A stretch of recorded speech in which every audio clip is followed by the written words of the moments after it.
Bukaiera ematen diogu ala nola esan, bihar oporrak hartu ditugu.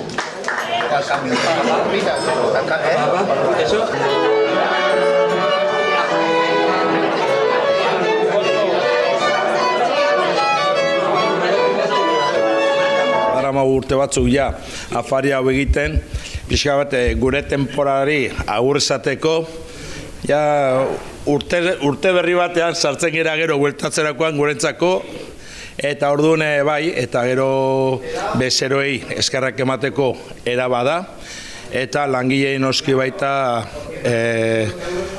homenaje txiki bat, edo eskerrak eman jai giroan ospatzen gaurko eguna, musikarekin, eta guretzako jai egun bada. Hemen daukagu gaur bi biolin zale eta pianista bat, hirukote zoragarria, eta egia esan ala izango da, bere pieza guztiak hemen dauzkagu ja, plateres plate musika bat joango da, eta beraiek aukeratu dute gaina musika platerakin eta arduarekin suposatzutela koordinatzen duela, eta hortaz doa jokoa.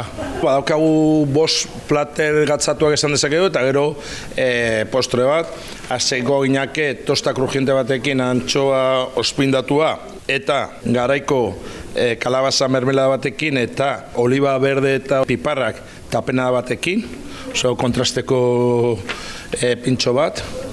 Gero jarraituko dugu azelga, kroketa bat, baina azelga bingo duguna izango da egosi eta ardo beltzaren goxoki batekin hasi eta jolasten dugu horrekin. Eta gero iria zabala toke batzukin.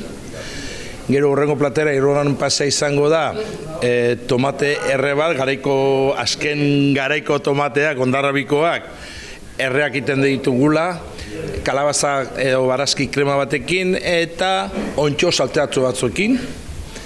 Gero lagarren pase bezala daukagu talo moduko bat ajuarri eros beteta bakaiu keatuarekin, albaka toke batzuekin. Eta bukatzeko gatzatu bezala daukagu oreina, estofatua, zagar frigituarekin, eta hori da gatzatua. Eta gero bukatzeko daukagu txokolate txurizko kulan bat, ondarrabiko zagar konbota batekin, osea pixka bat garaiko frutuarekin jolastu dugu, badaude zagarra saltzen die bi plateretan, kalabaza saltzen da bi plateretan, pixka jolastu dugu garaiko barazkiekin eta produktuekin.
Afari esperientzia enno gastromusikal deitu dioguna, bai? Nazten dugu plater bakoitzakin mariatzen dugu ardo bat, edo, bueno, kasu honetan izango ditugu baita ere txakolinak, eta plater bakoitzari sartu diogu abesti bat.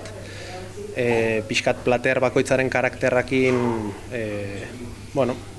ondo joan daitekeen abesti bat, eta hori moldaketak pixkat bilatu ditugu. Repertoria nahiko anitza izango da, alde batetikan musika klasikoa, beste alde batetikan baita ere euskal folk musika, denetik pixkat, nahi degulako izatea zerbait atsegina, eta ez da kontzertu bat esan duen bezala afari bada, ez? Marka de la Casa ez da lehenen gurtia egiten dana, eta izan danean beti oso ondo suertatu da, eta jendiantzak oso atsegina da, eta egia da, badaola relazio, ez da, zerian sentsazioa dira, Baskaianak, Ojanaianak eta Arduanak, eta musikarenak ere bai.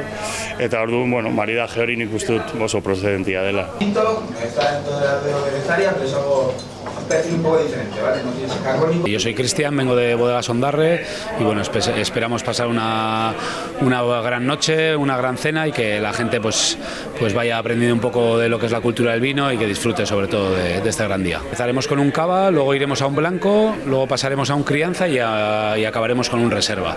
Bueno, son vinos de pueblo, son vinos de Bodegas Ondarre, que está en Viana, es una bodega pequeñita familiar y bueno, que nos dedicamos sobre todo eso, a hacer vinos, como te he dicho, de pueblo, porque cogemos las uvas en el mismo pueblo y fermentamos y criamos en el mismo pueblo. Hemos traído nuestra bodega familiar, ¿vale? Que está un poco dedicada a mi abuelo. Aitaren se llama la bodega y tenemos dos vinos, que es el Lurretik y el Entrada de Gama, y luego el Aitaren es un poquito más gastronómico, ¿vale? La diferencia que tiene es la elaboración y que el Aitaren tiene un poquito una selección de parcelas, pero bueno, son chacolís un poco distintos a lo que podemos encontrar en la denominación de origen, ¿vale? Son chacolís con menos carbónico, más gastronómicos, una bodega muy pequeña, solo 30.000 botellas entre las dos referencias y bueno, intentamos hacerlo lo mejor posible, todo lo más artesanal posible y bueno, cuidar los detalles, ¿no? De que eso se trata.